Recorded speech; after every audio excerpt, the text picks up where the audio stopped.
You know the feeling. You are staring at the ceiling, completely drained.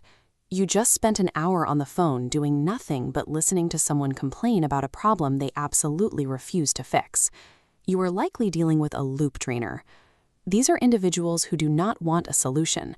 They simply want an audience for their endless emotional recycling. And the reason you leave these interactions feeling so depleted is that you operate under a false sympathy binary. You learned that to prove you care about someone, you must actively absorb their distress. When you act like a human sponge, soaking up the anxiety, anger, and frustration of everyone in your ecosystem, you eventually hit a limit. A sponge has no internal structure. Once it reaches saturation, it simply leaks dirty water everywhere. True support requires structural stability. You want to be an anchor, not a sponge. An anchor does not panic or absorb the rough waves. It just holds its ground. Over the next 5 minutes, we are going to replace that boundary collapse with a structured architecture of containment. You will learn how to build a personalized 3-step script called the Containment Protocol. To make this work, grab a pen and a piece of paper right now. Write down the name of one specific loop drainer in your life to use for this exercise. We are going to shift your role from an emotional sponge to a clinical data gatherer. Empathy is not the act of carrying someone else's heavy luggage. It is simply acknowledging that their bag looks heavy. This protects your mental health without abandoning the person in distress. Step 1 is the validation audit. We are going to treat emotional validation as a clinical data gathering protocol rather than a profound personal sacrifice. The primary place people fail here is by using I statements. When you say, "I am so angry for you," you collapse the boundary between their crisis and your identity, taking ownership of an emotion that is not yours. Look at the difference on this notepad layout. We cross out the I statement at the top. Instead, you use objective observation statements, like the one here at the bottom. It sounds incredibly frustrating to deal with that manager. You explicitly identify the emotion from a safe distance. You will know you have executed this correctly by checking your own physiological response. Your heart rate should remain completely flat. You stay calm, and the loop drainer still feels heard. Establishing this clinical distance in your language immediately halts the transfer of anxiety. You are observing their storm rather than volunteering to drown in it.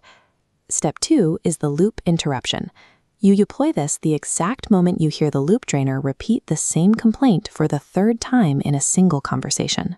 The data has been gathered. Now the cycle must break. You abruptly halt the circular venting by gently but firmly asking one specific question. What are you going to do about it? Once you ask that question, execute the hardest part of this protocol. Let the silence hang in the air. Watch the clock tick down. The urge to break the silence will be overwhelming. Do not answer for them and do not offer advice. Forcing this uncomfortable pause does exactly what it is supposed to do. It takes the burden of resolution off your shoulders and puts it squarely back onto the person who actually owns the problem. Now that you have interrupted the loop, you move to step 3, the clean exit. This is where you establish a hard, time-bound limit for your departure. Most people wait to exit a conversation only after their exhaustion and resentment have already peaked. By then, the damage to your mental health is done. Your proactive boundary should read exactly like this note here. I have 10 more minutes before I need to log off to rest my mind. You deliver this line calmly, perhaps while looking at your watch. And crucially, when those 10 minutes are up, you log off. You adhere strictly to the countdown you just set. Scheduling a definitive exit ensures your internal integrity remains intact.